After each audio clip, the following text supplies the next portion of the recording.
Hey everybody. So we are now in the final days of, I believe, the third week of my self-imposed YouTube sabbatical. I had wanted to stay gone, initially wanted to stay gone for 3 months, like to really kind of give me some time to breathe it out and everything. And I think that it's been really good for me. I mean, it's definitely been really good for me, and it's gotten me more kind of back in touch with me, if that makes sense. Like, gotten me. I've been disconnecting not just from YouTube, but a lot of social media in general, beyond just the bare necessities for communication. And that has been really good for me because it's gotten me back in my own head, kind of thinking more in terms of what do I think, how do I feel, rather than how should I respond to these people, if that makes sense. And I think that's good. Um, I realize the main thing I thought about, I should have been more cognizant of um, where my mind was at after doing those videos telling the story of my bullying. And like I said, that in that story series, that was those videos, that was only, the surface. That was only the highlight reel. Like, day to day was, there's I have so many stories, and I might tell more of them at some point, but that really took it out of me, telling that, all of that, personal history and everything, and things that I find really embarrassing, and opening up like that and revisiting a lot of those memories really, really took it out of me. And so I should have been more aware of what was going on in my own mind. Now, none of that is to, in saying all of that, I'm certainly not reneging on my opinion of Harris. I think he's a vile little two-faced scumbag. But I didn't need to pick that moment to fight that fight, because I was very much still in that I need to stand up to my bullies mindset. Uh, Interestingly enough, what prompted me to, as I was thinking that, I came across a comment from somebody. I can't really pronounce this. I don't know if I can pronounce this name correctly, but I think it's Grimmsrud, I think. I always just read it as Gary Griswold. Anyway, but I came across this comment, and he's always been a critic of mine, but I always have kind of liked him because he struck me as tough but fair. And so where a lot of people are just kind of venting their spleen at me, he seems to be more constructive, and I appreciate that. And he said this, he said, I think, and this was a couple of days before I went on sabbatical, he said, I think another aspect of all this is that Jordan wants to get one over on the bully. He regards HBomb as a bully. Just the latest big one in a long line of bullies that have been in his life since childhood. From what I've heard, Jordan has never managed to get one over on or defeat any of them. He just gets fucked with until life removes him from the situation and his bullies suffer no comeuppance. H-Bomb is the new, sleeker, modern SJW version of the Little Prince, who can do whatever he wants to Jordan because he's higher status than Jordan.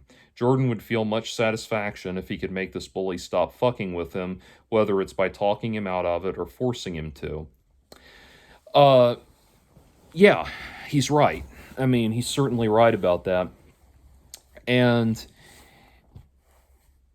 now I don't know how much satisfaction I would actually feel in the long run if I got what I wanted or what I think I want. And one thing my spiritual path has taught me is that sometimes the greatest blessing in the world is not getting what you want.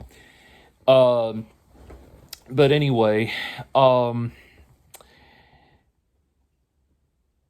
that's really true. But there's one thing that there's one thing that I have to remember about Harris and people like Harris, is that it's something that I had to learn in therapy, something that I had to learn from reading.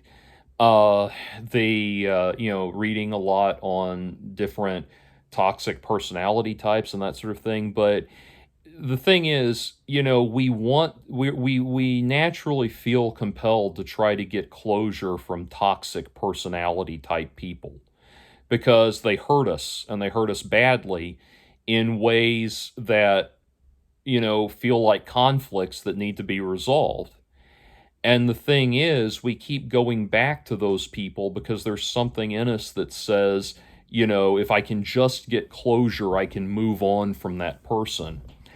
And the thing is, those those people who give us those experiences will never give us closure. Not just because they're incapable of understanding that we need closure, but quite the opposite, because they understand that we do need closure and they're withholding it intentionally. And understanding that withholding closure is something that they know that they are doing, that they are doing intentionally, and that they will never feel sorry for doing, is the first step towards being able to move on from those situations.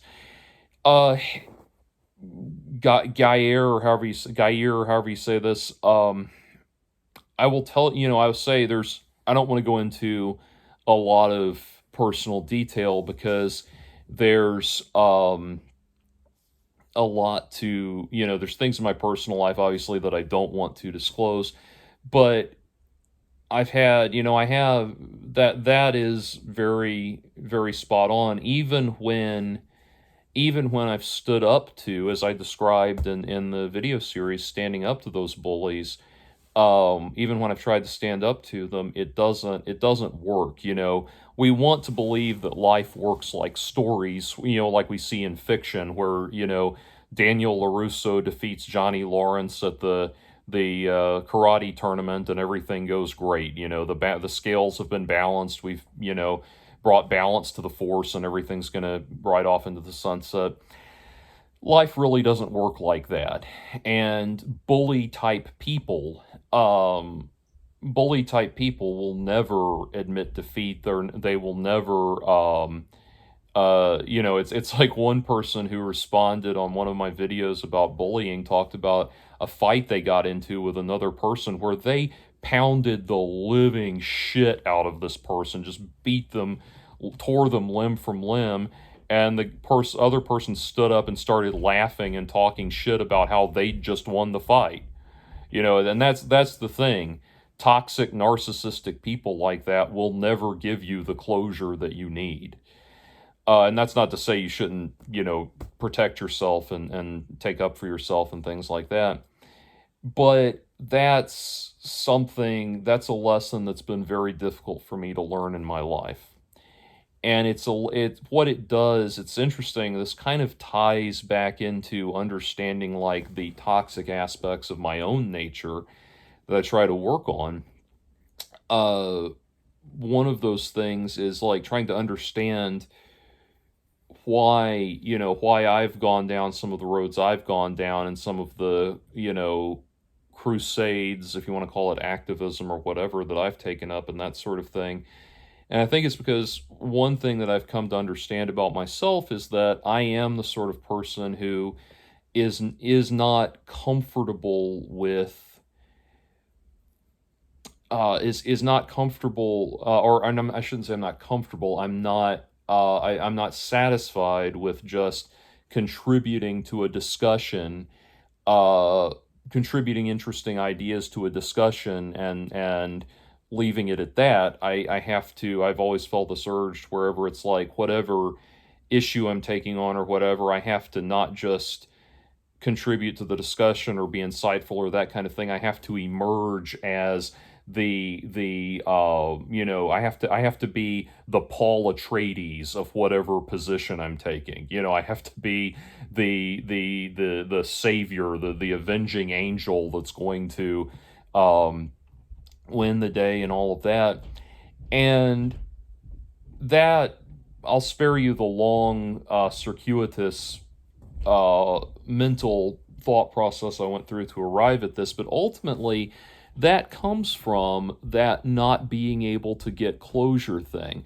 I just now, as I was sitting down, kind of going over in my mind what I wanted to discuss in this video, I thought of a bunch of the really hostile, mean spirited comments that I got from a lot of people. And uh, I thought about addressing some of them, and then I thought, no, I don't need to address them. It's okay that there's people out there that hate my guts. I don't have to try to solve all these arguments. You know, one thing I will say is somebody pointed out to me that I need to get my OCD under control. That's, I would say it largely is under control, but that's certainly a reasonable observation. And that is part of that, though, is realizing, like, breaking those cycles, realizing when you're in a feedback loop that's never going to give you the closure you need, and just let it go and put it aside. And that is something I've been working on in therapy, which is good. Anyway, so that's kind of where my head is at. And this is, again, me tentatively sticking my foot back into the waters of YouTube commentary and everything. And, you know, trying to keep a healthy, positive mindset about the whole thing. I'm going to try to have some kind of checks and balances in place on my side, on my side of the camera and everything, to make sure that I'm taking care of myself and making sure that, kind of like, am I in the right mindset for making a video? Am I in the right mindset for interacting with people online? That sort of thing, like, checking in with myself and that sort of thing. And then, I've got friends and loved ones that are more than willing to kind of help me with that process too, and that sort of thing. So that's good. Anyway, so that's where I'm at. Like I said, I am in a much better headspace.